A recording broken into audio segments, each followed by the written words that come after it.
जी,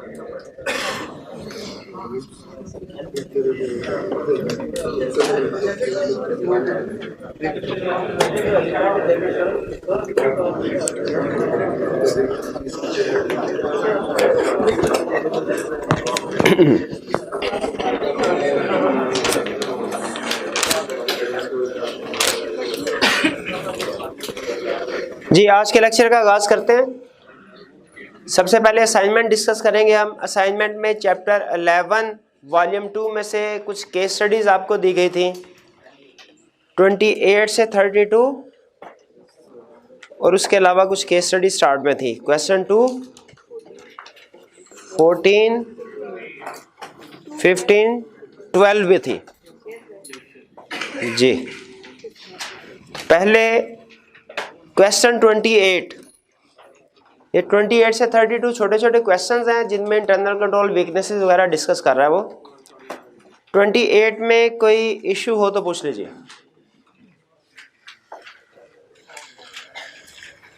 twenty eight में कोई problem नहीं है। 28 में सॉल्यूशन में जो सेकंड पॉइंट है उसको डिलीट कर दीजिए।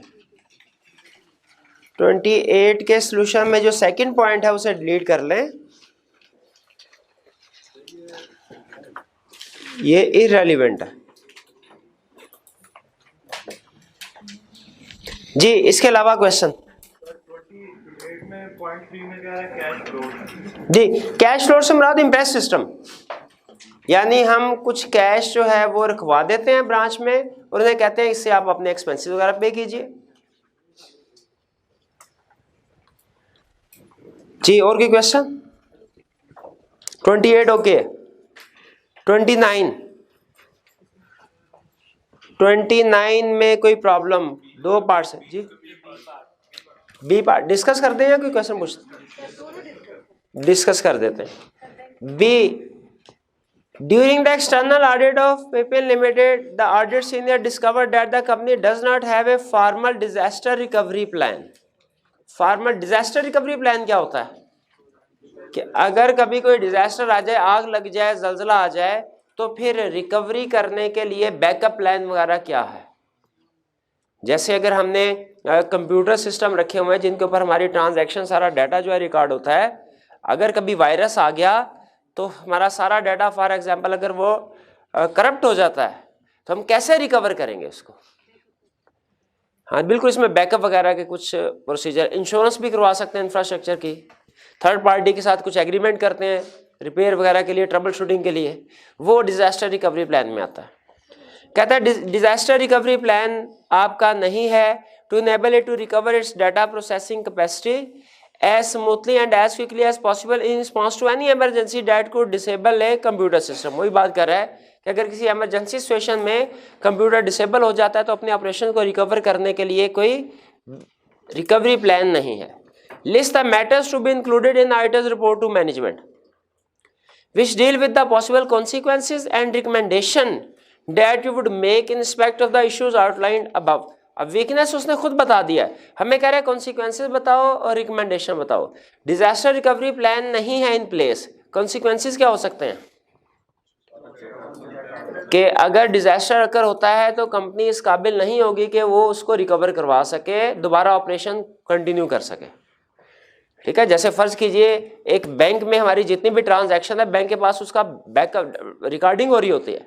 अगर वायरस आ जाए और बैंक का सारा इंफॉर्मेशन, सारा कंप्यूटर सिस्टम जो है वो करप्ट हो जाए, क्या बैंक अपने ऑपरेशन कर सकेगा? बिल्कुल। हम बैंक में पैसे लेने के लिए जाएंगे, बैंक कहेगा सर हमें पता ही नहीं है कि आपके अकाउंट में कितने पैसे, अभी पेमेंट नहीं कर सकते। क्या कस्टमर बड़े खुश होंगे उससे? नहीं, वो कहेंगे अच्छा ठीक है, एक दफ़ा डाटा अपना रिकवर करवा लें, उसके बाद पहला काम यही करेंगे, सारे पैसे आपके अकाउंट से निकाल के किसी दूसरे बैंक में डालेंगे। तो इस तरह हमें अगर डिजास्टर अकर हो जाना, ये याद रखें, पॉसिबल है, नेचुरल है, हो सकता है डिजास्टर, लेकिन हर कंपनी को कोई ना कोई बैकअप प्लान ज़रूर रखना चाहिए, डिजास्टर रिकवरी प्लान ज़रूर होना चाहिए कि कैसे वो अपने ऑपरेशंस को दोबारा कंटिन्यू कर सकते हैं। ख़ास तौर पे उन कंपनीज़ को जो आईटी सिस्टम यूज़ कर रहे हैं, डिजास्टर रिकवरी प्लान ख़ास तौर पे उन कंपनीज़ के लिए ज़रूरी होता है जो आईटी सिस्टम को यूज़ कर रही हो। ठीक है, क्योंकि उसमें डाटा करप्ट होने का चांस ज़्यादा होता है या हैक होने का चांस ज़्यादा होता है। जी। तो रिकमेंडेशन में हम क्या कहेंगे, disaster recovery plan in place होना चाहिए।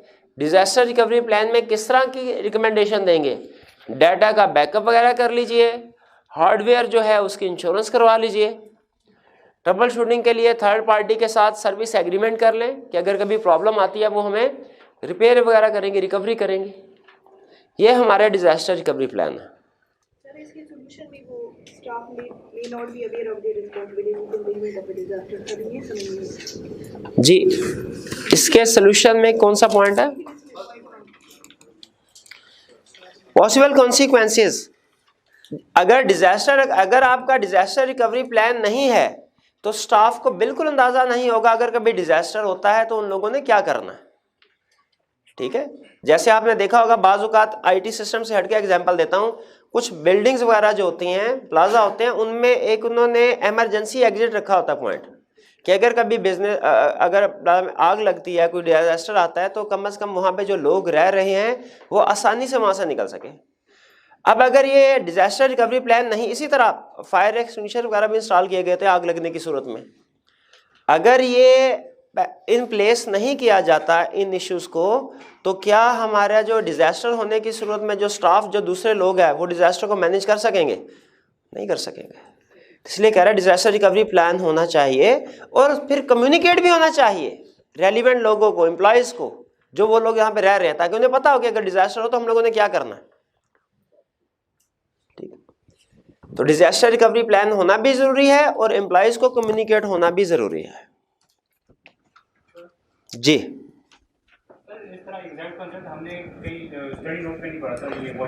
हाँ, ये डिजास्टर रिकवरी वाला पॉइंट जो है ये नोट्स में नहीं है, असल में हमारा क्योंकि कंप्यूटर से रिलेट करता है तो ये आईटी सिस्टम में कवर होता है। ठीक है, आईटी सिस्टम में कवर होता है, लेकिन वो है आईटी सिस्टम की, लेकिन है चूंकि कंट्रोल वीकनेस तो हमने उसे कंट्रोल वाले चैप्टर में इंक्लूड कर दिया। बहरहाल ये बेहतर होता अगर आईटी वाले चैप्टर में होता। सही कह रहे हैं, लेकिन कंसेप्ट समझ आ गया ना आपको डिजास्टर रिकवरी का। देखिए थोड़े बहुत लेक्चर आज के भी एक दो क्वेश्चन टॉपिक ऐसे हैं, तो आज के टॉपिक डिस्कस करते हुए एक दो कंसेप्ट आईटी के भी आपके साथ डिस्कस करूंगा। ऑब्जेक्टिव ये है कि जब हम आईटी का चैप्टर स्टार्ट करें तो कुछ बेसिक्स हमें बताओ क्या है। ठीक है, तो disaster recovery plan, backup plan, ये टर्म्स जो है इनके साथ आप फेमिलियर हो गए ना। हाँ, आईटी वाले चैप्टर 30 जब हम स्टार्ट करेंगे उसमें इनको कंसेप्ट्स को जब हमने डिस्कस करना डिटेल में तो आपके लिए आसानी होगी।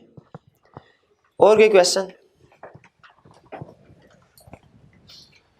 30 क्वेश्चन 30 में कोई प्रॉब्लम? पार्ट ए या B?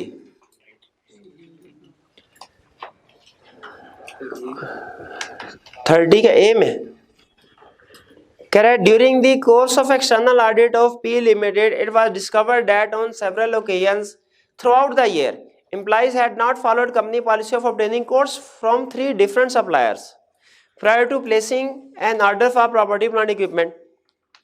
Prepare notes which outline the possible consequences, deficiency and recommend for this recommendation. Simple, वो कह रहा है जब आप एसेट को खरीद रहे हैं 3 कोटेशंस नहीं ले रहे, इसका मतलब है प्रॉपर पॉलिसी नहीं है चीज़ों परचेज करने की, सप्लायर को सेलेक्ट करने की प्रॉपर पॉलिसी नहीं है। ये तो हमने वो कल भी शायद वो केस स्टडीज की थी, उनमें भी यही था कि वो प्रॉपर सप्लायर को, किसी भी सप्लायर को परचेज ऑर्डर इशू कर दिया करते थे। इनमें 2 प्रॉब्लम्स होती हैं। एक तो ये कि जो सप्लायर हो सकता है आपको अच्छा सप्लायर जो अच्छी क्वालिटी का माल सप्लाई करता है उसको सेलेक्ट ना कर सके, और दूसरा आपको हो सकता है जो चीज़ें हाई रेट पे मिले। ठीक है, ये 2 बड़े रिस्क होते हैं अगर आपके list of approve supplier maintain ना कर रहे हो और कोटेशंस कॉल ना कर रहे हो, ये 2 बड़े रिस्क होते हैं। तो यहाँ पे तो सिंपल कोटेशंस कॉल नहीं कर रहे, इसका मतलब है आप मिनिमम रेट्स पे चीजें खरीद नहीं रहे होंगे, हाई रेट्स पे खरीद रहे होंगे। यही रिस्क होता है ना, मार्केट में घूम फिर के रेट पता करके जहां पे सबसे कम रेट है वहीं से चीज खरीदनी चाहिए ना, कि सबसे पहला दुकानदार जो है उससे चीज खरीद ले। क्या फायदा होता है इससे? रेट कम मिलता है हमें।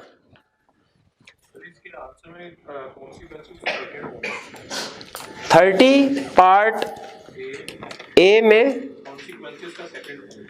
consequences का second point, quality of items required may not be appropriate for the appropriate for intended purpose. Appropriate का लफ्ज़ शायद 2 दफा हो गया, type may not be appropriate for, कह रहा है जो सामान आपको मिलेगा वो अच्छी क्वालिटी का नहीं होगा।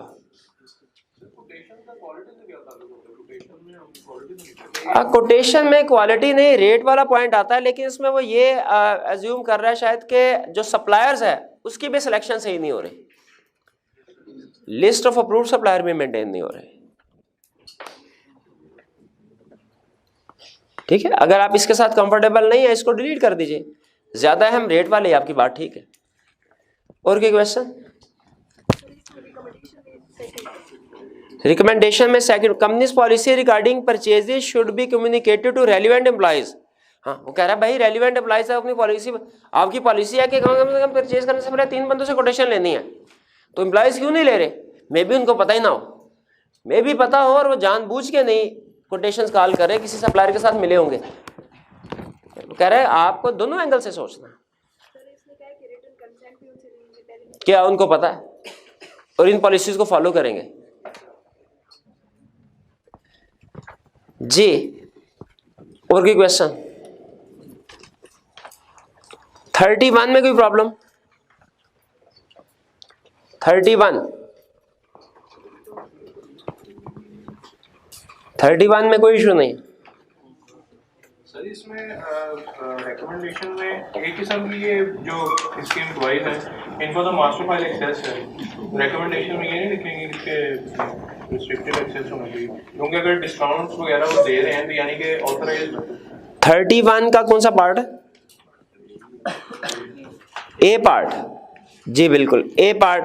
कह रहा है during the course of external audit of grain limited discovered that on number of grain sales staff granted customer discount in excess of authorised levels. हाँ जी, तो उनकी एक्सेस रिस्ट्रिक्टेड होनी चाहिए। ठीक है, एक्सेस रिस्ट्रिक्टेड होनी चाहिए, उन्हें मास्टर फाइल स्टैंडिंग डाटा पे एक्सेस नहीं होनी चाहिए, रीड ओनली एक्सेस होनी चाहिए, अमेंड करने की एक्सेस नहीं देनी चाहिए उनको। ठीक, इशू यही है ना, उनको एक्सेस दी गई। और अगर कोई जो रेगुलर डिस्काउंट से हटके डिस्काउंट दिया जाता है, ज्यादा डिस्काउंट, तो उसकी प्रॉपर रिटर्न ऑथराइजेशन होनी चाहिए। जी, और कोई क्वेश्चन?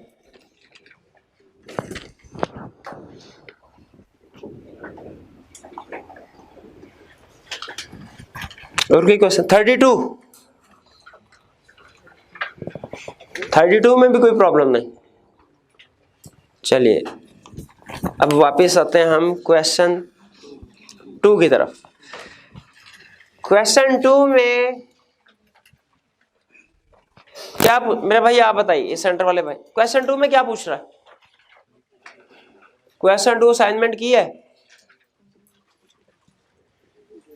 मर्जी आपकी भाई, कुछ ना करें, मर्जी आए जब मर्जी जाएं, जब मर्जी असाइनमेंट करें ना करें, फिर कहेंगे भाई आई क्या पास नहीं करता। भैया आप बताइए क्वेश्चन नंबर 2 की रिक्वायरमेंट क्या है? रिसीट्स और पेमेंट्स पे कंट्रोल पूछ रहा है। अच्छा, क्वेश्चन में रिसीट में क्या बता रहा है? पैसे कहां कहां से आ रहे हैं? कैश भी आ रहा है और बैंक में भी पैसे जमा हो रहे हैं। ठीक है, और पेमेंट्स में किस किस जगह पे खर्चा हो रहा है? टीचर्स को सैलरी पे हो रही है और प्लस छोटे मोटे खर्चे कह रहे हैं उससे हो रहे हैं। चलिए, इसका मतलब है हमने कैश के कंट्रोल्स बताने हैं। कैश में फिर कंट्रोल्स को 2 हिस्सों में डिवाइड करना है। कैश के रिसीट्स के कंट्रोल बताने हैं, रिसीट के कंट्रोल को 2 हिस्सों में, कैश के अलग, बैंक के अलग। पेमेंट्स के कंट्रोल बताने हैं, पेमेंट्स में टीचर को पेमेंट्स हो रही है उसके अलग कंट्रोल, एक्सपेंसेस के अलग। जी मेरे भाई आप बताइए, कैश रिसीट में कैश पे क्या कंट्रोल होंगे? सेग्रीगेशन ऑफ ड्यूटीज होनी चाहिए, कैश रिसीव करने वाला बंदा अलहदा, रिकॉर्डिंग वाला अलहदा, डे एंड पे उन्हें काउंट कर लेना चाहिए।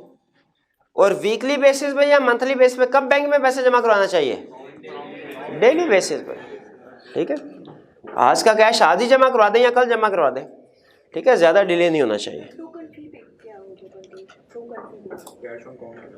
टोकन फी से मुराद ये है कि वो कह रहे हैं कि हम बराए नाम थोड़े से पैसे ले रहे हैं स्टूडेंट से, ठीक है, तो वो जो पैसे दे रहे हैं वो कैश की शक्ल में दे रहे हैं या बैंक में जमा करवा रहे हैं, यही बता रहे हो।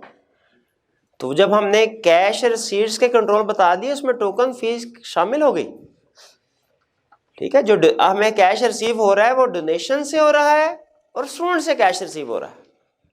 इसी तरह जो बैंक में पैसे आ रहे हैं वो भी इन्हीं दो सोर्सेज से आ रहे हैं, या स्टूडेंट पैसे बैंक में जमा करवाते हैं या डोनेशंस। जी, तो बैंक में जो कैश रिसीव हो रहा है उस पर क्या कंट्रोल्स मेरे भाई आपका? जी, बैंक रिकंसिलिएशन स्टेटमेंट बनानी चाहिए और जितने भी ट्रांजैक्शंस हैं उन्हें टाइमली रिकॉर्ड कर लेना चाहिए, बैंक के ट्रांजैक्शन। क्योंकि अगर डायरेक्टली डोनेशन बैंक में जमा हो गई या कंपनी को तो पता नहीं चलेगा ना, कंपनी को तो उस वक्त पता चलेगा जब मंथ एंड पे बैंक स्टेटमेंट आएगी। तो सबसे अहम कंट्रोल था बैंक रिकंसिलिएशन स्टेटमेंट बननी चाहिए। जी, पेमेंट्स पे क्या कंट्रोल है? पेमेंट्स में आप बताइए, टीचर को जो सैलरी पे की जा रही है क्या कंट्रोल है कि जेन्युइन टीचर्स को ही सैलरी पे हो रही है और सही सैलरी पे हो रही है? पेरोल में हमें देखना चाहिए कि अटेंडेंस शीट के मुताबिक कैलकुलेशन होनी चाहिए। ठीक, और टीचर एग्जिस्ट करते, ये कैसे देखेंगे टीचर एग्जिस्ट करते हैं? कहने पेरोल में टीचर जो है उनको सैंपल सेलेक्ट करके फिजिकली चेक करेंगे, बिल्कुल ठीक है। और पेमेंट करने से पहले आइडेंटिटी कंफर्म करेंगे, ये तो नहीं कि एक टीचर दूसरे टीचर की सैलरी ले रहा हो। ठीक है, शाबाश। और जो पैटी एक्सपेंसेस है छोटे मोटे, इन पे क्या कंट्रोल्स हैं?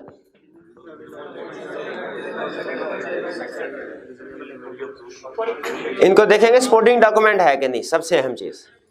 ठीक है, सपोर्टिंग डॉक्यूमेंट मौजूद होनी चाहिए, पैटिक्स। हाँ, और मैक्सिमम जो आपने वहां पे अगर मैक्सिमम लिमिट किस चीज की सेट होनी चाहिए? पैटी कैश, बिल्कुल। जो 1 मंथ का एक्सपेंस है तकरीबन वो उनको लॉट करना चाहिए और वो उसमें से जितनी भी पेमेंट करें उसका रिकॉर्ड रखें, वाउचर्स प्रिपेयर हों हर पेमेंट के, और अगर पॉसिबल हो तो सपोर्टिंग डॉक्यूमेंट भी मौजूद होनी चाहिए। जी जी,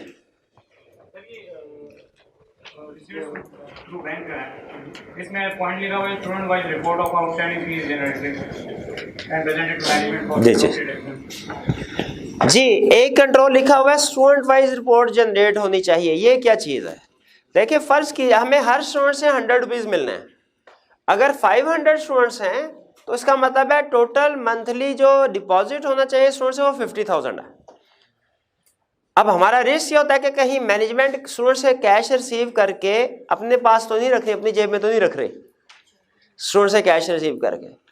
तो मैनेजमेंट को क्या करना चाहिए, कंट्रोल रखा होता है हमने कि स्टूडेंट की लिस्ट प्रिपेयर हो, कितने स्टूडेंट है, और रिकॉर्ड रखा जाए हर स्टूडेंट ने कितने किस महीने की फीस पे कर दी है। आपको याद होगा जब हम स्कूल में होते थे तो इसी तरह का रजिस्टर बड़ा सा मेंटेन होता था।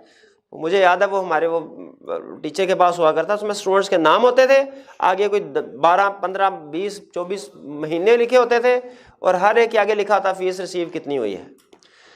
तो कहता है ये रिकॉर्ड मेंटेन हो ताकि पता चले जितना रिसीवेबल थी और जितना कैश रिसीव हुआ है इनमें फ़र्क किस चीज़ की वजह से।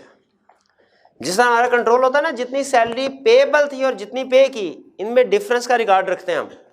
उसी तरह जितना कैश रिसीवेबल था, जो होना चाहिए था, इनकम रिसीवेबल थी स्टूडेंट से, और जितनी रिसीव हो गई उनका डिफरेंस भी जो आउटस्टैंडिंग है वो भी मैनेजमेंट को बताना चाहिए कि मैनेजमेंट को पता चले कि 50,000 रिसीव होना चाहिए था, 43,700 है, बाकी 6,300 किस चीज़ का है? ये स्टूडेंट है जिन्होंने फीस नहीं दी। ठीक है, तो ये इंश्योर करने के लिए कि कैश कंप्लीटली आ गया है, मिस अप्रोप्रिएट नहीं किया एम्प्लॉयज़ ने, ये इंश्योर करने के लिए लिस्ट बनाना ज़रूरी होता है। कितने स्टूडेंट ने फीस दे दी, कितने स्टूडेंट्स की फीस पेंडिंग है। जी, और कोई question? Question 2 clear. Next question कौन सा था? हाँ, कि क्वेश्चन 12, 14 और 15 ये समझ लीजिए आपके पूरे टॉपिक का टेस्ट है एक तरह से, और ये आपको इस टॉपिक को प्रैक्टिकल लेवल पे जाके चेक कर रहा है। जिस स्टूडेंट को क्वेश्चन 12, 14 और 15 समझ आ गए और उसने अटेम्प्ट कर लिए समझ के, पहली दफ़ा ना सही चाहे दूसरी दफ़ा ही सही, उसके इस चैप्टर की ग्रिप स्ट्रॉन्ग है। तो डिस्कस करते हैं वन बाय वन। 12 में कह रहा है for each error and fraud listed below identify one internal control procedure which if properly designed and implemented most likely could assist in preventing or detecting the error and fraud. वो कह रहे हैं नीचे हम आपको एरर या fraud बता रहे हैं, ठीक है, आपने बताना है कौन सा कंट्रोल इनको प्रिवेंट कर सकता था। नॉर्मली हम क्या करते हैं कि जो कंट्रोल वीकनेसेस होते हैं उनसे इंप्लीकेशन बता रहे होते हैं कि क्या गलत हो सकता है। अब इंप्लीकेशन एक तरह से हमें बता रहा है और कह रहा है बताओ कौन सा कंट्रोल होता तो ये एरर या फ्रॉड ना होता। ये आपका कंसेप्ट बिल्डिंग के लिए बहुत अच्छे क्वेश्चन है 12, 14 और 15।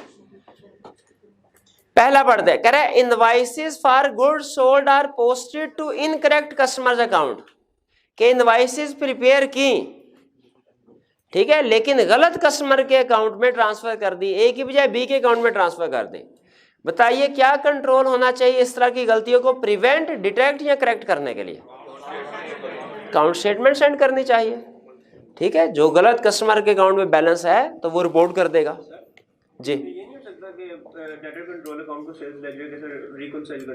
इसमें क्या डेटर्स कंट्रोल अकाउंट और सेल्स लेजर के रिकंसिलिएशन कंट्रोल बता सकते हैं? नहीं बता सकते, क्योंकि अमाउंट तो ठीक रिकॉर्ड हुई है, अकाउंट गलत हुआ है तो टोटल तो सेम होगा, ठीक है, टोटल तो सेम होगा। तो यहां पे जो करेक्ट कंट्रोल है वो मंथली अकाउंट स्टेटमेंट सेंड करना। Second, goods order by customer are shipped but are not billed to anyone. Goods ship तो की गई हैं लेकिन किसी को भी बिल नहीं भेजा गया। लगता है गुड डिस्पैच करने वाले का कोई रिश्तेदार होगा, उसने अपने रिश्तेदार को चीजें भेज दी और इनवाइस बनाई ही नहीं। इनवाइस क्यों नहीं बनाई? ताकि रिकॉर्ड ना हो, उसे पैसे ही ना देने पड़े। क्या कंट्रोल होना चाहिए जी?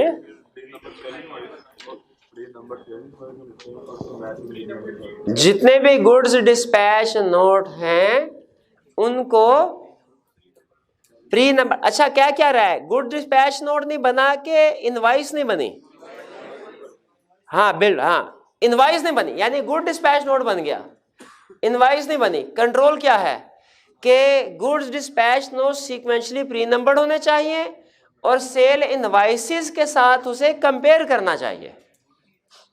गुड डिस्पैच नोट जो है pre numbered good dispatch note को कंपेयर करना चाहिए सेल इनवाइसेस के साथ, ताकि पता चले कौन सा गुड डिस्पैच नोट है जो कि इनवाइस नहीं बने जिसके।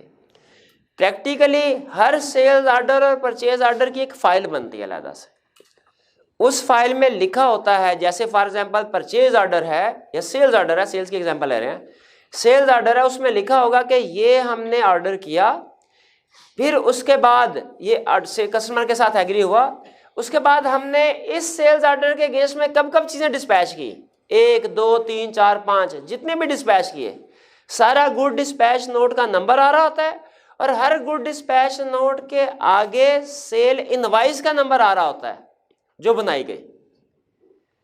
जब गुड डिस्पैच नोट बनती है, ये जरा समझिएगा इसको प्रैक्टिकली, गुड डिस्पैच नोट बनती है, इसके ऊपर सेल्स ऑर्डर का नंबर आ रहा होता है, पता चले कौन से सेल्स ऑर्डर के केस में गुड को डिस्पैच किया। जब इनवाइस बनती है उस पे गुड डिस्पैच नोट और सेल्स ऑर्डर दोनों का नंबर आ रहा होता है, ताकि ऑडिट ट्रेल रहे कि कौन सी गुड डिस्पैच के अगेंस्ट में इनवाइस जनरेट की गई है। कह रहे जब आप ये सीक्वेंशली प्री नंबरिंग कर रहे होंगे सारे गुड डिस्पैच नोट की और उसे कंपेयर कर रहे होंगे इनवाइस के साथ, तो आपको पता चल जाएगा कि कौन सा गुड डिस्पैच नोट है जिसकी इनवाइस जनरेट नहीं हुई। तो हमें गुड डिस्पैच नोट को कंपेयर करना चाहिए किसके साथ? इनवाइसेस के साथ। लेकिन सर अगर वो फ्रॉड करने की इंटेंशन होगी तो वो तो गुड डिस्पैच नोट भी नहीं बनाएगा जी। हाँ, अगर फ्रॉड करने की इंटेंशन होगी गुड डिस्पैच नोट नहीं बनाएगा, लेकिन यहाँ पे क्वेश्चन में उसने हमें सिचुएशन क्या दी है कि गुड्स डिस्पैच नोट बना है, सेल इनवाइस नहीं बनी। हमने इंश्योर करना है कि सारी के सारी गुड डिस्पैच नोट की सेल इनवाइस बनी हो, ठीक है। उसके बाद जीडीएन से इनवाइस का कंपैरिजन बनाएंगे, पता चल जाएगा हमें कौन सी जीडीएन ऐसी है जिनकी इनवाइस नहीं बनी।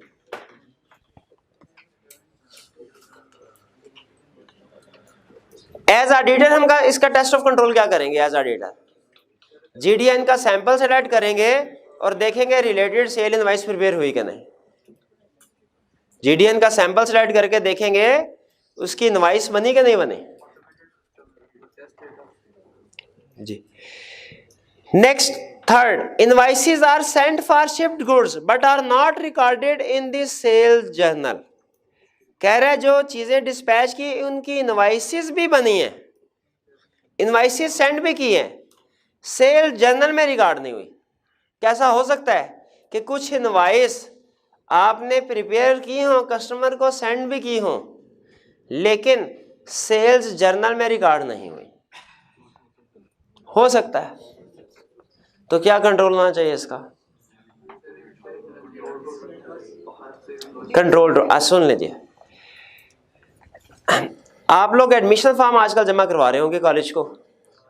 कॉलेज में कंट्रोल लगाया जाता है इंश्योर, क्योंकि रिस्क क्या है कि अगर 50 स्टूडेंट्स ने आज के दिन में एडमिशन फॉर्म जमा करवाया है तो कहीं ऐसा तो नहीं 45 की एंट्री हो सिस्टम में, 5 स्टूडेंट्स का एडमिशन फॉर्म आई कैप जमा करवाने से रह जाए, भेजने से रह जाए। रिस्क है ना। कॉलेज ने इंश्योर करना है कि जितने भी इनके पास फॉर्म आए हैं सारे के सारे सिस्टम में एंटर हो जाए।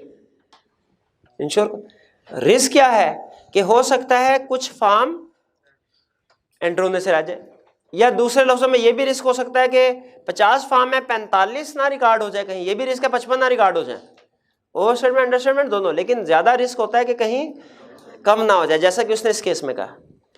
गैस कीजिए कि कॉलेज कैसे इंश्योर करता होगा जितने भी फॉर्म हमारे पास है सारे के सारे सिस्टम में एंटर हो गए कि नहीं, उनको काउंट कर लेता है। रिकॉर्ड करने के बाद उस दिन में जितनी भी सिस्टम में फॉर्म एंटर किए उन सबको काउंट किया जाता है, मैनुअल काउंट किया जाता है, दोनों को कंपेयर कर लिया जाता है। भाई इधर 50 है इधर 48 है, 2 भी मिसिंग है, फिर 1 बाय 1 अलहदा मैच करते हैं और अलहदा कर लेते हैं कौन से वाले 2 मिसिंग है, उनको रिकॉर्ड कर लिया जाता है। इसको कहते हैं बैच टोटल। क्या कहते हैं? बैच टोटल का मतलब क्या है कि आप, बैच का मतलब ग्रुप ऑफ ट्रांजैक्शन, उनको इकट्ठा करें, काउंट करें, और जो सिस्टम में ट्रांजैक्शन रिकॉर्ड हुई है उनको काउंट करें, दोनों इक्वल होनी चाहिए। यह कह रहा था बैच टोटल। इसमें अगर कोई इनवाइसेस वगैरह रिकॉर्ड होने से रह जाएं वो आइडेंटिफाई हो जाती हैं। इसे क्या कहते हैं? Batch total. अब बैच टोटल 2 तरह से परफॉर्म किया जाता है। अब ये आईटी में आपको लेके जा रहा हूं, आईटी का कंसेप्ट बिल्ड कर रहा हूं। यहां पे बैच टोटल 2 तरह से परफॉर्म किया जाता है। एक ये रिस्क है कि सेल इनवाइसेस आज 10 हैं, 10 के बजाय 9 या 11 ना रिकॉर्ड हो जाए, ये रिस्क है ना। कि इसका कंट्रोल क्या है? Batch total. बैच टोटल में अगर आप नंबर ऑफ ट्रांजैक्शन काउंट करके कंपेयर करें, इसे कहते हैं ट्रांजैक्शन काउंट। भाई ये भी तो रिस्क है, 10 सेल इनवाइस है, 10 की 10 रिकॉर्ड हुई लेकिन अमाउंट गलत रिकॉर्ड हो गई, ये भी तो रिस्क है। ये ट्रांजैक्शन काउंट से आइडेंटिफाई नहीं होगा। इसके लिए क्या करना पड़ेगा भला? इसके लिए भी बैच टोटल ही है, लेकिन अब की बार आपने नंबर ऑफ ट्रांजैक्शन को काउंट नहीं करना, अमाउंट ऑफ ट्रांजैक्शन को काउंट करना है। इसे कहते हैं कंट्रोल टोटल। इसे क्या कहते हैं? Control total. कुछ समझ आया? तो बताइए उसका रिस्क क्या था कि invoices are sent for shipped goods but are not recorded in the sale journal. Invoice बन गई, सेंड कर दी, सेल जर्नल में कोई इनवाइस रिकॉर्ड नहीं की। Batch total. ट्रांजैक्शन काउंट कर लें, ये बैच टोटल। समझ आया? अच्छा मुझे बताइए, आपको मैंने एक दफा आईटी कंट्रोल्स की क्लासिफिकेशन बताई थी, याद है आपको? क्या क्लासिफिकेशन थी जी? हाँ जी बिल्कुल। आईटी कंट्रोल्स में आपको 2 तरह के कंट्रोल्स बताए थे, general control, application control. General control की आगे कितनी कैटेगरीज थी भला? जनरल कंट्रोल की 6 कैटेगरीज थी, ये नहीं बताया था आपको। एप्लीकेशन कंट्रोल की कितनी कैटेगरी थी? 4। कौन कौन सी? इनपुट, प्रोसेसिंग, आउटपुट और master file and standing data. बताइए जरा, गैस कीजिए, ये जो अभी हमने कंट्रोल पढ़ा है बैच टोटल, ये इनपुट कंट्रोल है, प्रोसेसिंग, आउटपुट या मास्टर फाइल? Input control. ये डाटा इनपुट हो रहा है, ये इंश्योर कर रहा है कि जो डाटा हम इनपुट कर रहे हैं वो सही है कि नहीं है, वो सही है कि नहीं है। ठीक है, तो इसकी एक इनपुट कंट्रोल की एक एग्जांपल क्या आ गई हमारे बैच टोटल, बाकी और भी आएंगे आहिस्ता आहिस्ता। बैच टोटल समझ आ गया आपको? और ट्रांजैक्शन काउंट और कंट्रोल टोटल में क्या फर्क है? इनपुट कंट्रोल का मकसद क्या होता है कि जो भी डाटा आप इनपुट कर रहे हैं वो एक्यूरेट और कंप्लीट हो। इनपुट कंट्रोल का मकसद क्या है? जो भी डाटा इनपुट कर रहे हैं एक्यूरेट हो और कंप्लीट हो। उसको इंश्योर करने का एक तरीका क्या है? Batch total. और बैच टोटल की दो टाइप्स बताइए आपको, transaction count, control total. Transaction count में क्या काउंट करते हैं? Number of transaction. Control total में क्या काउंट करते हैं? Amount of transaction. ठीक, तो यहां पे मुझे बताइए बैच टोटल के अंदर अगर फर्दर मैं आपसे पूछूं ट्रांजैक्शन काउंट अप्लाई करेंगे या कंट्रोल टोटल? दोनों अप्लाई करते हैं, अच्छी बात है। ठीक है, लेकिन यहां पे इनवॉइसेस की बात कर रहा है तो मेरा ख्याल ये है कि ट्रांजैक्शन काउंट ज्यादा बेहतर है। बहरहाल बैच टोटल हम लिखेंगे, batch total. Fourth, invoices are sent for shipped goods and are recorded in sales journal but are not posted to any customer account. Sales journal में रिकॉर्ड हो गई, अब जर्नल में रिकॉर्ड होगी तो इसका मतलब है जर्नल लेजर में, जीएल में भी रिकॉर्ड हो जाएगी, कंट्रोल अकाउंट में, लेकिन कस्टमर अकाउंट में रिकॉर्ड नहीं हुई। कस्टमर अकाउंट किस जगह मेंटेन हो रहा होता है? कस्टमर अकाउंट, इंडिविजुअल कस्टमर्स का अकाउंट। भाई खुदा का होगा, डेटर कंट्रोल अकाउंट में टोटल आ रहा होता है, इंडिविजुअल कस्टमर का अकाउंट नहीं आ रहा होता। सेल्स एनी कस्टमर्स अकाउंट का मतलब किसी भी कस्टमर, इंडिविजुअल्स की बात कर रहा है सेल्स लेजर में।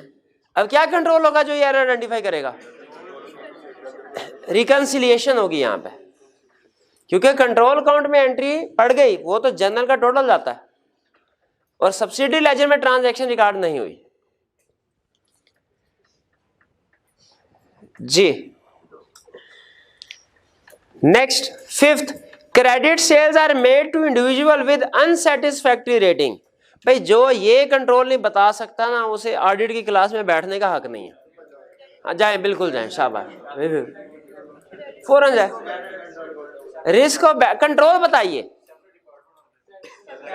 हाँ जी, क्रेडिट रेटिंग, क्रेडिट लिमिट जो है वो सेट होनी चाहिए और हर ऑर्डर को अप्रूव करने से पहले टेस्ट करना चाहिए उसको।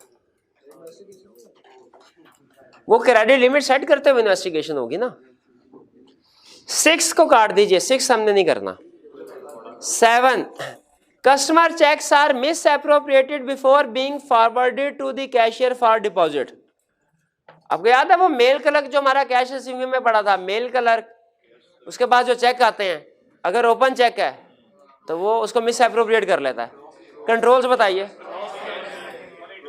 मॉनिटरिंग हो सकती है, क्रॉस चेक हो सकते हैं, और एक स्टूडेंट ने और बड़ा अच्छा कंट्रोल बताया। क्या? उन्होंने कहा सर ये तो पुराने जमाने के कंट्रोल है, क्रॉस चेक, मॉनिटरिंग। आज का कंट्रोल क्या है? कस्टमर से अगर डायरेक्ट बैंक अकाउंट में ट्रांसफर कर दें, ऑनलाइन ट्रांसफर नहीं हो सकते क्या? ये तो बिल्कुल अच्छी बात है, ये तो कैश किसी के हाथ भी नहीं लगेगा। ठीक है, तो कोई सा भी कंट्रोल बाकी भी एक्सेप्टेबल है, आपको ऐसे ऑप्शन दे रहा हूं कि डायरेक्ट ट्रांसफर जो है ये भी एक अच्छा कंट्रोल है। 12 क्लियर हो गया? कुछ समझ आया? मुझे नहीं लगता। चलिए, अगर आपको कोई शॉपकीपर आके कहे कि मेरी शॉप पे ये मसला है, उसका कंट्रोल बता सकते हैं? इन्वेंट्री चोरी हो रही है, वो कहे इन्वेंट्री चोरी हो रही है, मुझे पता नहीं चल रहा कौन चोर है, बताइए क्या करेंगे? CCTV camera. और फिर वो कहे नहीं असल में इन्वेंट्री इतनी ज्यादा है, मुझे हिसाब किताब भी नहीं मेरे से रहता, अब क्या करें? क्या लेजर कार्ड बनाइए, क्लोजिंग बैलेंस जो है उसे फिजिकली वेरीफाई कीजिए।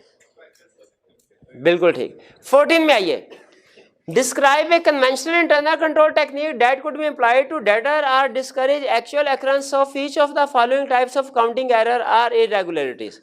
कोई इंटरनल कंट्रोल बताना है जिससे डिस्करेज किया जा सके इन एरर या फ्रॉड को। पहला, इंटेंशनल और unintentional errors in the preparation of sale invoices. Independent person उसको रीचेक कर ले सेल इनवॉइसेस को। तो कोई बात नहीं, दोनों नंबर दे देगा, दोनों नंबर दे देगा। पुराने जमाने का क्वेश्चन, उसमें ज्यादा मार्क्स हुआ करते हैं ना। नहीं 2 पॉइंट नहीं बताने लाजमी, एक ही कंट्रोल बताना लाजमी है।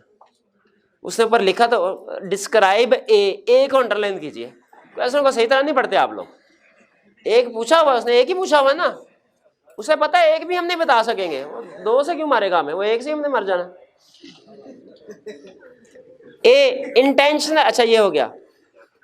B theft of an office typewriter, CCTV camera लगा दीजिए, ठीक है, सिक्योरिटी गार्ड बैठा दिए, बिल्कुल ठीक है।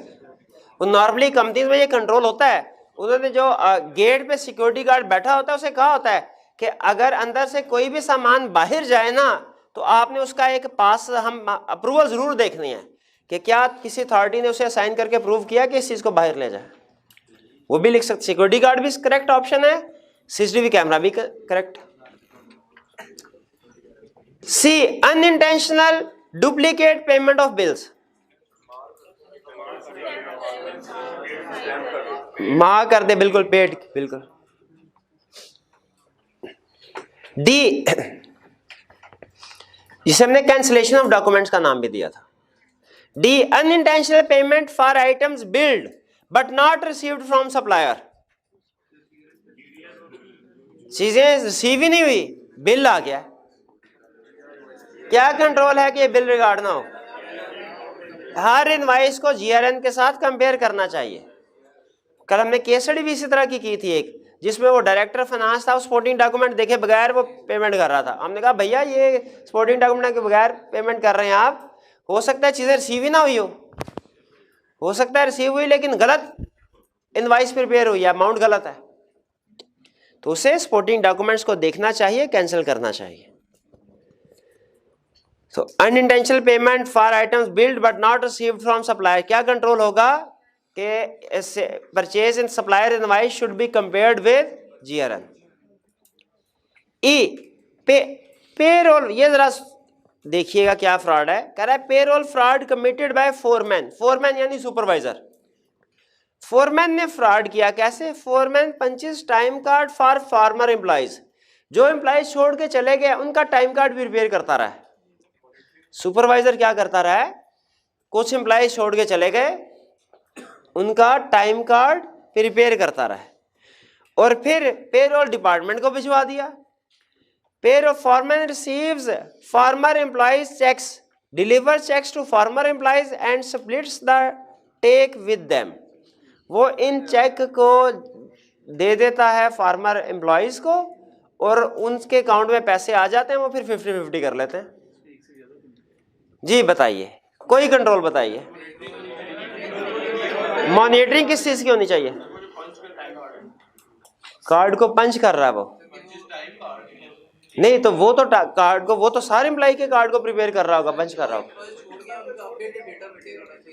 जो एम्प्लॉइज छोड़ गए हैं वो इमीडिएटली कम्युनिकेट होने चाहिए ह्यूमन रिसोर्स रिपेयर। लेकिन देखिए कम्युनिकेट किसने करना है, कम्युनिकेट किसने करने हैं? एम्प्लॉइज छोड़ के चला गया, ये बात किसने कम्युनिकेट करनी है? फोरमैन ने। वही तो फ्रॉड करने वाला है, करेगा कोई? तो ये कंट्रोल सही नहीं है। ये तो हम उसी बंदे को, चोर को ही कह रहे हैं तुमने ये काम करना ताकि चोरी ना हो, करेगा कोई काम? नहीं करेगा। पेरोल शीट की ऑथोराइजेशन होनी चाहिए। जो बंदा पेरोल शीट की ऑथोराइजेशन कर रहा है वो तो सिर्फ ये देख सकता है ना अमाउंट सही कैलकुलेट हुई है कि नहीं, वो बंदा जेन्युइन एग्जिस्ट करते हैं कि नहीं थोड़ी देखेगा, ये भी गलत।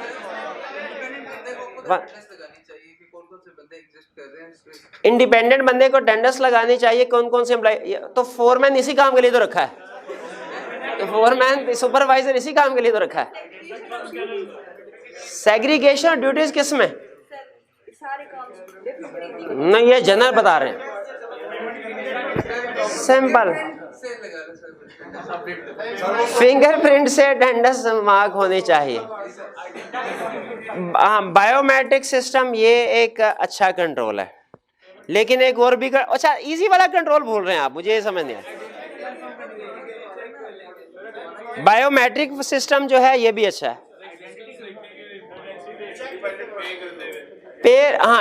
पे करते हुए आइडेंटिटी कंफर्म करेंगे, कि चेक, अब देखें यहाँ पे फोरमैन चेक रिसीव कर रहा है, उसे कहेंगे ना भैया अगर आइडेंटिटी कंफर्म कर रहे हो भाई 3-3, 4-4, 5-5 चेक क्यों रिसीव कर रहे हो। इससे भी आसान कंट्रोल, पेरोल शीट में से सैंपल उठा के सरप्राइज चेक कर लें एम्प्लॉइज एग्जिस्ट करते हैं कि नहीं। जो फैंटम एम्प्लॉइज थे, घोस्ट एम्प्लॉइज, वो कैसे हम आइडेंटिफाई करते थे, इसी तरह तो करते थे, सरप्राइज चेक के जरिए से। ये भूल गया? नहीं नहीं, ये कंट्रोल है भैया, कंट्रोल है। ठीक है कि पेरोल शीट में से सैंपल बेस पे कुछ एम्प्लॉइज को सेलेक्ट करें और देखें फिजिकली मौजूद हैं कि नहीं है। फिजिकल काउंट कर लें एम्प्लॉइज। नहीं नहीं, ये एक तरह से वही प्रोसीजर है, वही प्रोसीजर। भाई सिंपल, हमने ये देखना है कि कहीं ऐसा तो नहीं कि एम्प्लॉइज छोड़ के चले गए हैं और उनकी सैलरी पे हो रही है, यही देखना है। जिनकी सैलरी पे हो रही है वो सैलरी शीट में आ रहे होंगे, फिजिकली काम पे मौजूद होंगे, तो हमने सैलरी शीट में से उन एम्प्लॉइज का सैंपल सेलेक्ट करेंगे। 100 एम्प्लॉइज हैं, 15-20 सेलेक्ट कर लें रैंडमली और देखें वो काम पे मौजूद हैं कि नहीं फैक्ट्री में। खुद जाके देखना पड़ेगा ना, सरप्राइज चेक। ये भी कंट्रोल ठीक है, ये भी मैंने इसको ना तो नहीं किया। एक कंट्रोल ये है, एक ये भी है कि जिस वक्त सैलरी पे हो रही हो उस वक्त आइडेंटिटी कंफर्म कर ली जाए। लेकिन जो मैंने कंट्रोल बताया ये ज्यादा बेहतर है, क्योंकि सरकारी महकमों में बाज़ औक़ात क्या होता है 29 दिन नहीं आते वो लोग, 30वें दिन आ जाते हैं सैलरी लेने। तो वो तो उनको जेन्युइन एम्प्लॉइज को जा रही है, लेकिन काम उन्होंने कुछ भी नहीं किया। तो जो सरप्राइज चेक वाला ये कंट्रोल ज्यादा बेहतर है। बहरहाल दूसरे भी ठीक है, वैलिड है आपके जो बताया आपने, आइडेंटिटी कंफर्म करने वाला और biometric system. Next, loss of cash due to errors committed by the bank, PRS, packing errors by suppliers, quality inspection कर लें, चलिए ठीक है। अच्छा 15 अब करते हैं, रखते हैं कल पे। आज मैं चाह रहा हूँ कि ये लेक्चर थोड़ा सा कवर कर लें।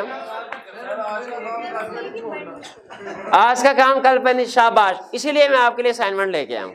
असाइनमेंट और चैप्टर 12 याद है ना, उसकी केस स्टडी प्रैक्टिस नहीं की हुई, करनी है कि नहीं करनी। अच्छा सख्ता तारी हो जाता है, जैसे होम असाइनमेंट की बात करें पता नहीं क्या होता है हमें। नोट कीजिए असाइनमेंट चैप्टर 12 वॉल्यूम 2 में चैप्टर 12 के क्वेश्चन है, क्वेश्चन नंबर 3, 21 से 24, क्वेश्चन नंबर 3 और 21 से 24, 5 क्वेश्चन हैं। क्वेश्चन नंबर 3 और क्वेश्चन नंबर 21 से 24।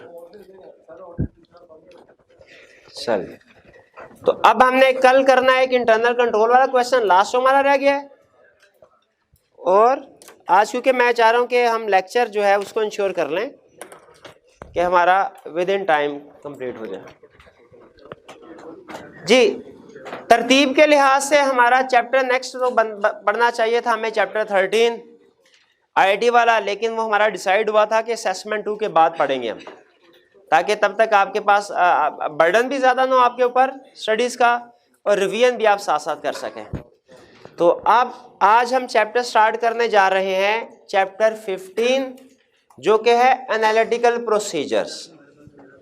एनालिटिकल प्रोसीजर, आज हमने इसके कोई टेक्निकल कंसेप्ट्स नहीं पढ़ने, सिर्फ बेसिक कंसेप्ट्स पढ़ेंगे एनालिटिकल प्रोसीजर के।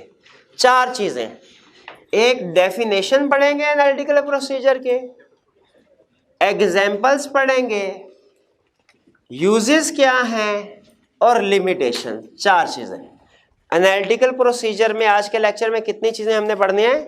4, डेफिनेशन, एग्जाम्पल, यूजेस, लिमिटेशंस। जी मेरे भाई 50 रुपये इनाम। एनालिटिकल प्रोसीजर इससे पहले हम पढ़ चुके हैं चैप्टर 3 में। 7 टेक्निक्स ऑफ ऑब्टेनिंग एविडेंस पढ़ी, inquiry, observation, inspection, re performance, re calculation, external confirmation, analytical procedure. सफ़े पढ़ने से कोई फायदा नहीं है, नहीं मिलेगी डेफिनेशन। आपको तो शायद पता भी ना हो कि किस चैप्टर में थी है, वो तो अभी बता दिया मैंने, कह रहा चौथा चैप्टर, शाबाश। ऐसे नहीं कह दिया, कुछ तो एतमाद है मुझे आप पे। एनालिटिकल प्रोसीजर की डेफिनेशन, मैं इतना पागल थोड़ी हूँ सामने डेफिनेशन लेके बोल जी भैया। एनालिटिकल प्रोसीजर की डेफिनेशन, एनालिटिकल प्रोसीजर की definition, Evaluation of financial information through comparison and plausible relationship with other financial and non-financial. नहीं शाबाश, बिल्कुल ठीक, शाबाश, ये लीजिए। Analytical procedure means evaluation of financial information through comparison and plausible relationship with other financial and non financial. तो भैया बता क्यों नहीं दिया आपने? आपको यही बताना चाह रहा था। आप साथ किताब भी ले जाएंगे ना, फिर भी आपको नहीं पता चलेगा लिखना क्या। सामने लिखिए फिर नहीं बता सके यार, कुछ क्या नहीं खड़े चलिए।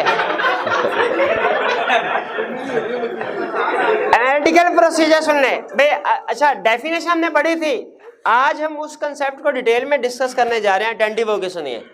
कह रहे हैं analytical procedure means evaluation. Evaluation का मतलब क्या है? वेरिफिकेशन करना। अटेंटिव होके सुनिएगा जरा। इवैल्यूएशन मींस वेरिफिकेशन करना। Analytical procedure is evaluation. भाई किसकी वेरिफिकेशन, किसकी वैल्यूएशन? फाइनेंशियल इंफॉर्मेशन की। ये फाइनेंशियल इंफॉर्मेशन क्या होती है?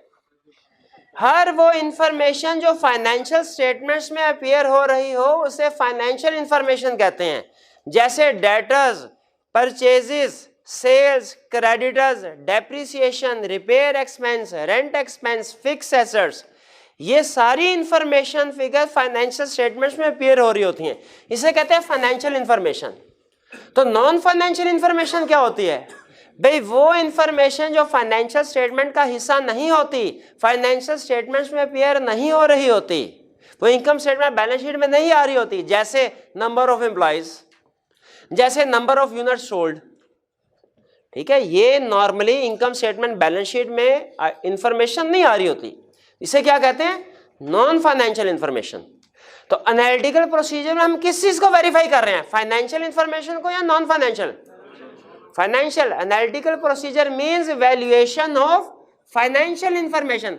अच्छा, कैसे वैल्यूएट कर रहे हैं हम इस फाइनेंशियल इंफॉर्मेशन को? दो तरीकों से, कंपैरिजन से, प्लॉजिबल रिलेशनशिप से। फाइनेंशियल और नॉन फाइनेंशियल इंफॉर्मेशन में फर्क समझ आ गया? अगला फर्क, भाई कंपैरिजन और प्लॉजिबल रिलेशनशिप से हम वेरिफिकेशन कर रहे हैं। ये कंपैरिजन क्या होता है, प्लॉजिबल रिलेशनशिप क्या होता है? कंपैरिजन बहुत आसान, कैसे? एक चीज को दूसरी कंपेयर कर लें।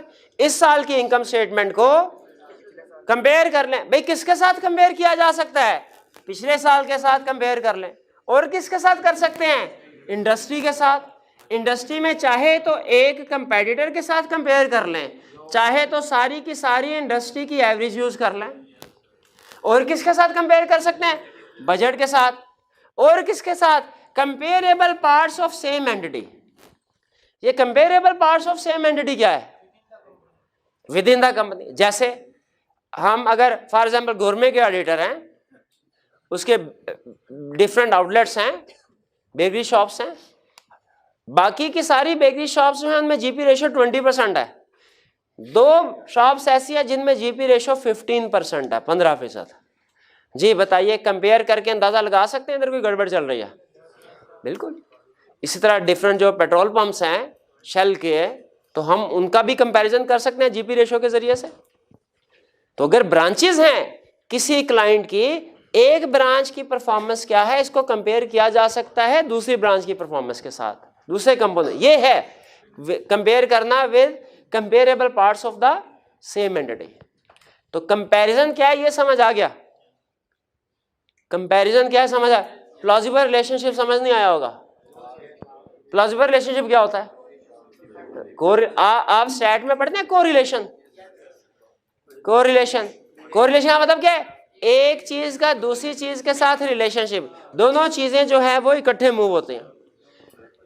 हमारी फाइनेंशियल स्टेटमेंट में चूंकि डबल एंट्री सिस्टम है, इसीलिए अक्सर ऐसे होता, हमेशा तो नहीं, लेकिन हमारी फाइनेंशियल स्टेटमेंट्स में अक्सर एरियाज ऐसे होते हैं जो किसी दूसरे एरिया के साथ लिंक होते हैं। वो एक एरिया इंक्रीज हो दूसरा भी इंक्रीज होगा, एक डिक्रीज है तो दूसरा भी डिक्रीज होगा। हमेशा ऐसे नहीं होता, लेकिन कुछ जगहों पे ये कोरिलेशन होता है। जैसे बता सकते हैं किन किन एरिया कोरिलेशन? सेल्स का सेलिंग एक्सपेंस के साथ, सेल्स बढ़ेगी सेलिंग एक्सपेंस भी बढ़ेगा, सेल कम होगी सेलिंग एक्सपेंस भी कम होगा, ठीक है। डेप्रिसिएशन का फिक्स एसेट के साथ, डेप्रिसिएशन फिक्स एसेट बढ़ेंगे डेप्रिसिएशन बढ़ेगी। शाबाश। लोन का इंटरेस्ट एक्सपेंस के साथ, ठीक है। इंटेंजिबल्स का अमोर्टाइजेशन के साथ। और एग्जांपल देना तो गौर से सुनिएगा, नंबर ऑफ एम्प्लॉयज का सैलरीज एक्सपेंस के साथ। Yes sir. तो फिर बताइए, मैंने दो एग्जांपल आपके सामने रखी। एक, रेंट एक्सपेंस का रिलेशनशिप नंबर ऑफ एम्प्लॉयज के साथ, sorry salaries expense, salaries expense का रिलेशनशिप नंबर ऑफ एम्प्लॉयज के साथ है प्लॉजिबल रिलेशनशिप। दूसरा, फिक्स एसेट्स का डेप्रिसिएशन एक्सपेंस के साथ है प्लॉजिबल रिलेशनशिप। मुझे बताइए, दो एग्जांपल्स हैं, दोनों में फाइनेंशियल इंफॉर्मेशन वैल्यूएट हो रही है, एक में डेप्रिसिएशन एक्सपेंस, दूसरे में सैलरीज एक्सपेंस। डेप्रिसिएशन वाली एग्जांपल में प्लॉजिबल रिलेशनशिप किसके साथ है? फिक्स एसेट के साथ। सैलरीज एक्सपेंस वाले में प्लॉजिबल रिलेशनशिप किसके साथ है? जिसको वेरीफाई कर रहे हैं वो दोनों फाइनेंशियल इंफॉर्मेशन है, लेकिन जिसके साथ रिलेशनशिप बना रहे हैं वो एक केस में फाइनेंशियल है, दूसरे में नॉन फाइनेंशियल। किस केस में फाइनेंशियल है? बिल्कुल। तो याद रखिए, कंप्लीट डेफिनेशन क्या हुई? वैल्यूएशन कर रहे हैं किसको? फाइनेंशियल इंफॉर्मेशन को, यानी उस इंफॉर्मेशन को जो फाइनेंशियल स्टेटमेंट में पेयर हो रही है, जैसे सैलरीज एक्सपेंसेस, जैसे डेप्रिसिएशन एक्सपेंसेस। कैसे कर रहे हैं वैल्यूएशन, वेरिफिकेशन? कंपैरिजन के जरिए से या प्लॉजिबल रिलेशनशिप के जरिए से। प्लॉजिबल रिलेशनशिप क्या? को रिलेशनशिप। कंपैरिजन की भी एग्जांपल बता दी।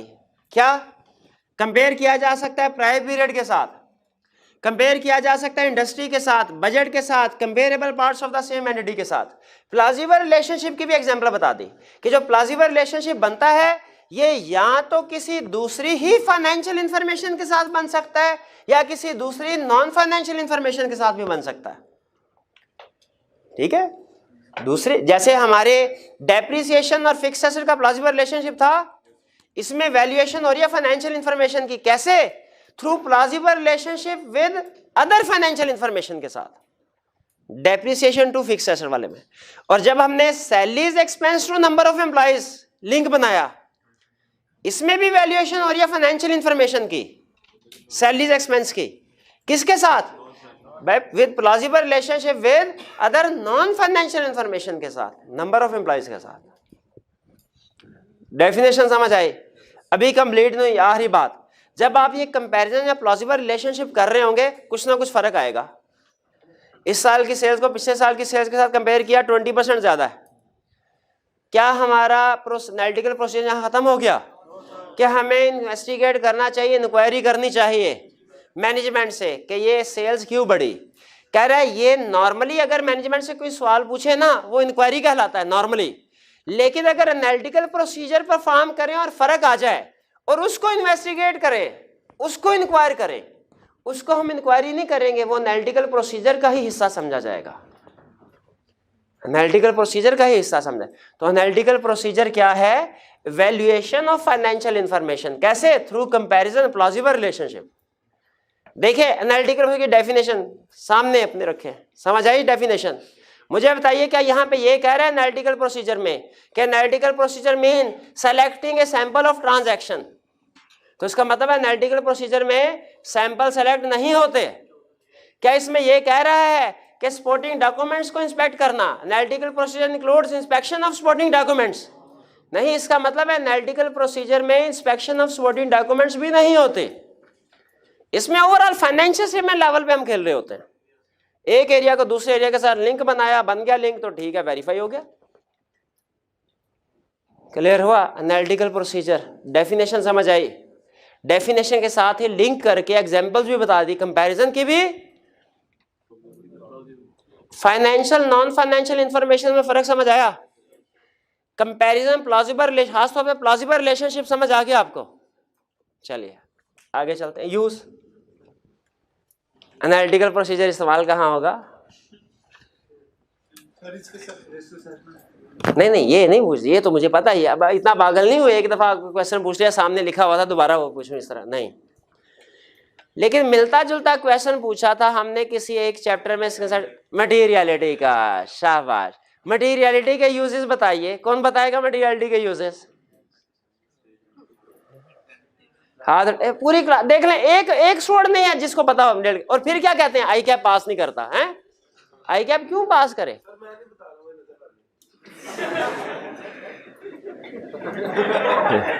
जी नहीं, आपने तो अभी बताया ना।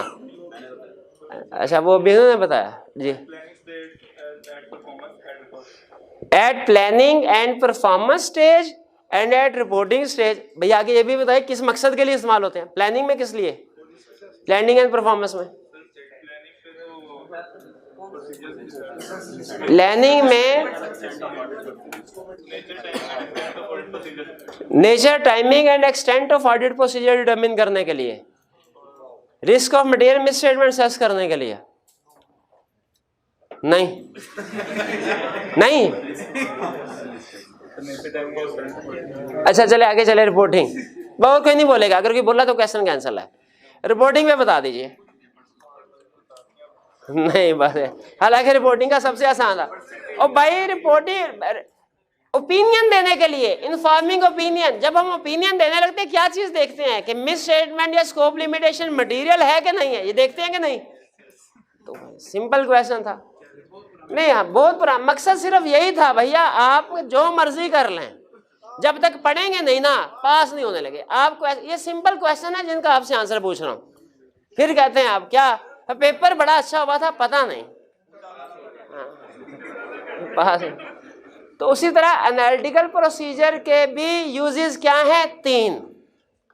कुछ स्टूडेंट कहते हैं start of the audit, during the audit, end of the audit.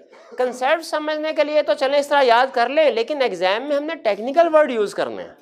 Start of the audit नहीं कहना है प्लानिंग स्टेज, प्लानिंग में यूज होता है। ड्यूरिंग ऑडिट नहीं, सब्सटेंटिव प्रोसीजर परफॉर्म करते हुए। एंड ऑफ द ऑडिट नहीं, ओवरऑल रिव्यू करते हुए।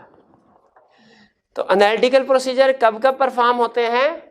Planning stage, substantive procedure. ये कंसेप्ट हमने पहले पढ़े हुए हैं। ये वाला कंसेप्ट बता सकते हैं कहां पढ़ा था?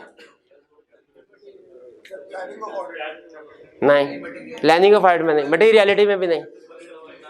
चैप्टर 3 में रिस्क असेसमेंट प्रोसीजर की डेफिनेशन पढ़ी थी, उसकी एग्जांपल्स पढ़ी थी। क्या थी? Inquiry, observation, inspection, analytical procedure. इसका मतलब है वहां हमें यह पता चल गया था कि एनालिटिकल प्रोसीजर को रिस्क असेसमेंट के तौर पे भी यूज कर सकते हैं, और रिस्क असेसमेंट प्लानिंग स्टेज पे ही होती है। सब्सटेंटिव प्रोसीजर के बारे में भी उसी चैप्टर में पढ़ा था, जब सब्सटेंटिव प्रोसीजर की डेफिनेशन पढ़ी थी।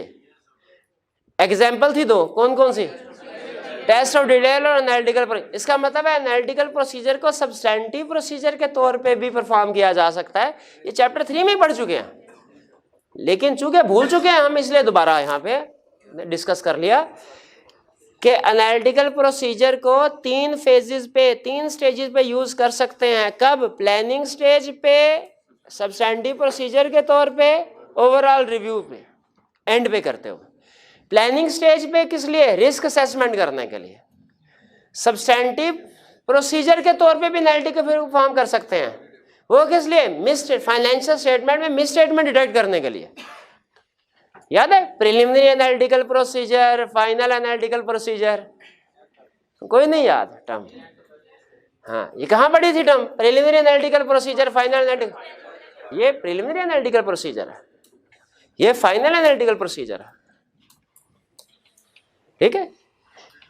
तो ओवरऑल रिव्यू में किस लिए, एंड पे ओवर रिपोर्ट साइन करने से पहले ये देखने के लिए कि सारी फाइनेंशियल स्टेटमेंट्स हमारी अंडरस्टैंडिंग के साथ कंसिस्टेंट है कि नहीं।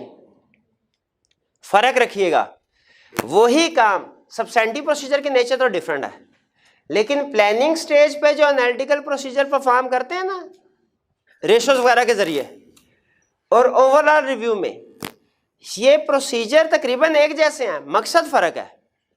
प्लानिंग स्टेज पे एनालिटिकल प्रोसीजर परफॉर्म करते हैं देखने के लिए कोई रिस्क तो नहीं है, कोई रिस्क है तो नहीं। ओवरऑल रिव्यू स्टेज पे वही प्रोसीजर परफॉर्म करते हैं, क्या देखने के लिए, कोई रिस्क रह तो नहीं गया। यहां पे हम देखते हैं रिस्क है तो नहीं, रिस्क है तो सब्सटेंटिव प्रोसीजर परफॉर्म करके उसे एड्रेस करते हैं। जब एड्रेस हो जाए तो बाद में फिर एंड पे दोबारा देखना चाहिए। हमने डेटर टर्नओवर रेशियो कैलकुलेट की प्लानिंग स्टेज पे, पता चला डेटर टर्नओवर रेशियो पिछले साल की निस्बत इस साल ज्यादा है, रिस्क है प्रोविजनिंग का। सब्सटेंटिव प्रोसीजर परफॉर्म करके हमने कुछ बैड डेट्स वगैरह आइडेंटिफाई किए, उनकी एडजस्टमेंट कर दी। अब ओवरऑल रिव्यू पे दोबारा हमें डेटर टर्नओवर रेशियो कैलकुलेट करने चाहिए कि नहीं, देखने के लिए कि अब रेशियो सेम हो गई है कि नहीं होगी। अगर अभी भी रेशियो सेम नहीं हुई तो फिर कोई और भी मसला है। नॉर्मली अभी रेशियो सेम हो जानी चाहिए ओवरऑल रिव्यू पे। तो बताइए क्या एनालिटिकल प्रोसीजर सिर्फ स्टार्ट में प्लानिंग स्टेज पे परफॉर्म करें कि ओवरऑल रिव्यू स्टेज पे भी? किस लिए, देखने के लिए कि अब जो फाइनल फाइनेंशियल स्टेटमेंट्स है जिनके ऊपर हम रिपोर्ट साइन करने लगे हैं, हमारी अंडरस्टैंडिंग के साथ कंसिस्टेंट है कि नहीं, अंडरस्टैंडिंग के मुताबिक अब एडजस्ट हो गई है कि नहीं। क्लियर हो गया? अभी तक कितनी चीजें पढ़ी एनालिटिकल प्रोसीजर में, कौन कौन से? Definition, examples, uses. अब पढ़े लिमिटेशंस। वो कह रहा है ये कुछ चीजों का ध्यान रखना पड़ता है एनालिटिकल प्रोसीजर परफॉर्म करते हुए। किन चीजों का ध्यान रखना पड़ता है? वो कहता है कैलकुलेशन जो आपने करनी है ना रेशियोज वगैरह में, एनालिटिकल प्रोसीजर में आपको पता है परसेंटेज रेशियोज होती हैं। कंसिस्टेंट बेसिस पे कैलकुलेशन करनी है। किस बेसिस पे? मतलब क्या? मतलब ये अगर डेटर्स टर्नओवर रेशियो कैलकुलेट कर रहे हैं इस साल क्लोजिंग डेटर्स की बेस पे, तो पिछले साल की जो डेटर टर्नओवर रेशियो कैलकुलेट करेंगे ये भी क्लोजिंग की बेस पे, क्लोजिंग डेटर की बेस पे, ये एवरेज की बेस पे ना कर दें। ये ना आपको पता है काउंटिंग में रेशियोज कैलकुलेट करते हैं तो एवरेज की बेस पे करते हैं, ठीक है, काउंटिंग में, ऑडिट में लेकिन क्लोजिंग की बेस पे। तो अगर इस साल की रेशियो क्लोजिंग डेटर्स की बेस पे कैलकुलेट की है, पिछले साल की भी सेम कंसिस्टेंट बेसिस पे कैलकुलेट करनी चाहिए। क्लियर होगी ये बात कंसिस्टेंसी वाली? Next, figures in ratio should be logically related. मतलब रेशियो में जो दो फिगर यूज करते हैं हम, इनको आपस में रिलेशनशिप होना चाहिए। क्या रिलेशनशिप होना चाहिए भाई? जब डेटर टर्नओवर रेशियो कैलकुलेट कर रहे हैं तो ऊपर रखना है डेटर्स, नीचे रखना है परचेजेस। क्यों? डेटर और परचेजेस लॉजिकली रिलेटेड नहीं है, यही कह रहा है कि जब रेशियो कैलकुलेट करें लॉजिकल रिलेशन, डेटर्स है तो सेल के साथ, क्रेडिटर है परचेज के साथ, इन्वेंट्री है कॉस्ट ऑफ सेल्स के साथ, लॉजिकल रिलेशनशिप होना चाहिए। ये क्लियर हो गया? कंसिस्टेंट बेसिस वाला भी क्लियर। फिर कह रहा है business understanding required to understand variances. जो डिफरेंसेस वगैरह होंगे वो समझने के लिए बिजनेस अंडरस्टैंडिंग भी जरूरी है। एक मिनट है, एक छोटा सा फ्रॉड आपके साथ शेयर कर लूं। ऑडिटर एक एजेंट का ऑडिट करने के लिए गया, उसकी फाइनेंशियल स्टेटमेंट का पता चला वो करता क्या है काम, पीआईए की टिकटें बेचता है और उसका रेवेन्यू पीआईए से भी ज्यादा।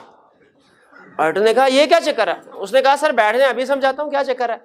देखे सर, हमारे पास कस्टमर आता है, हम एजेंट है ना, तो आसानी के लिए टिकटें हम खरीद के देते हैं लोगों को। तो हमारे पास कोई बंदा आता है, पीआईए की टिकट फॉर एग्जांपल 1 लाख की है यूएसए की, फर्ज कीजिए, तो वो हमने अपना 2-3 हज़ार रुपये कमीशन रखना था, वो हमें 1,03,000 रुपया देता है। हम उससे रिकॉर्ड करते हैं कैश डेबिट सेल्स क्रेडिट, और फिर 1 लाख रुपए की टिकट पीआईए से खरीदते हैं और एंट्री करते हैं एक्सपेंस डेबिट कैश क्रेडिट। अब देखिए पीआईए ने टिकट 1 लाख की बेची, पीआईए की फाइनेंशियल स्टेटमेंट में रेवेन्यू कितने का रिकॉर्ड होगा? 1 लाख। इसकी फाइनेंशियल स्टेटमेंट कितने का हो रहा है? 1,03,000 का। कहता ऑडिटर ने कहा वाकई बिल्कुल सही कर रहे हो, साइन कर दी। क्या साइन करनी चाहिए थी? ओ भाई बिजनेस अंडरस्टैंडिंग लो, उससे पूछो भैया वो पीआईए तो जहाज उड़ाते हैं, तुम क्या उड़ाते हो? और तुम्हारा तो रेवेन्यू नेट कमीशन बेस पे रिकॉर्ड होना चाहिए, जो 3000 का फर्क है वो होना चाहिए रेवेन्यू। अब बिजनेस जब अंडरस्टैंड ही नहीं करेंगे ट्रू बिजनेस क्या है क्लाइंट का, एनालिटिकल प्रोसीजर कोई काम नहीं कर सकते। बल्कि अंडरस्टैंडिंग नहीं है आपकी, एनालिटिकल प्रोसीजर क्या, कोई भी प्रोसीजर दुनिया का कुछ काम नहीं कर सकता जब तक बिजनेस अंडरस्टैंडिंग नहीं होगी। तो बिजनेस अंडरस्टैंडिंग होनी चाहिए। Usefulness depend on quality of information. Analytical procedure की यूजफुलनेस किस पे डिपेंड करती है? यहां पे पेरोल को वेरीफाई करने के लिए किससे रिलेट किया था? नंबर ऑफ एम्प्लॉइज कौन बताएगा? Client management. अगर वही गलत बता दे, ये इंफॉर्मेशन ही गलत हो, एनालिटिकल प्रोसीजर सही होगा क्या? नहीं होगा। यही कह रहा है कि एनालिटिकल प्रोसीजर डिपेंड करता है इसकी क्वालिटी किस पे? जो इंफॉर्मेशन यूज कर रहे हैं उस पर। इंफॉर्मेशन गुड क्वालिटी की रिलायबल होगी तो एनालिटिकल प्रोसीजर सही होगा, वरना एनालिटिकल प्रोसीजर फारग। कुछ समझ आया? चलिए आज का लेक्चर यहाँ पे ख़त्म करते हैं।